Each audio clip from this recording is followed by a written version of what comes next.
Drug addiction, it's been the plague of modern America, but that could now change forever. What started as a rumor may now actually be an incredible breakthrough in the battle against addictions of all kinds. Tonight, KRON 4's Greg Lyon uncovers the truth behind ibogaine in a special report you'll see only on 4.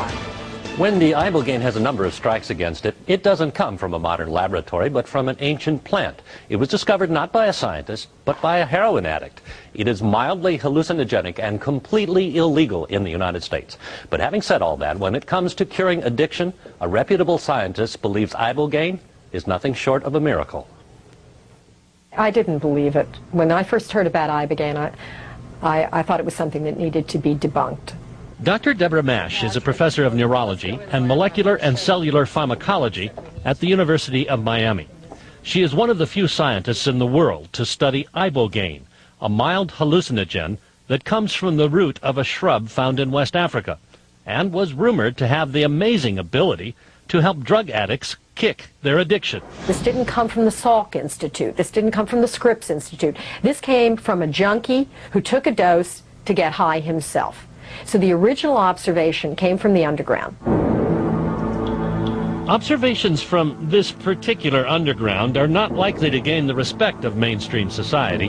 That first report came in 1962, but decades would pass with little scientific investigation. They were decades during which the cost of addiction in terms of medical care, lost productivity, and crime and incarceration rose to $160 billion a year.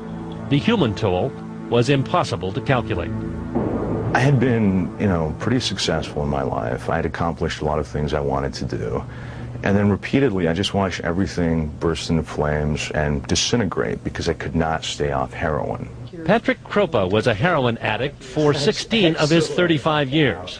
It just gets very tiring living like a slave because you keep chasing this and it's like, you're not getting high. It's just, I must do this every single day just to get normal so I can function. Like most addicts, Kropa tried to quit, but treatment for addiction is notoriously ineffective. Only 1 in 10 addicts manages to return to a drug-free life.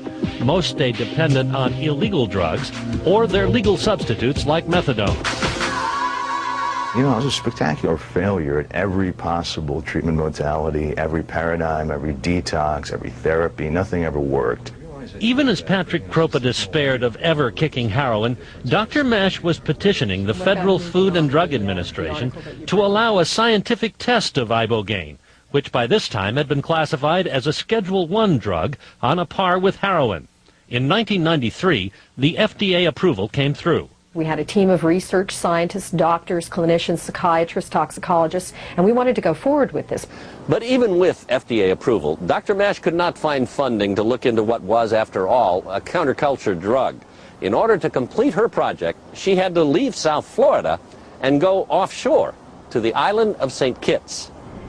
In 1998, clinical trials finally got underway. Patients were given carefully prepared oral doses of ibogaine. What happened next astounded the skeptical scientist. Our first round in St. Kitts, we treated 6 individuals, and I will go to my grave with the memory of that first round.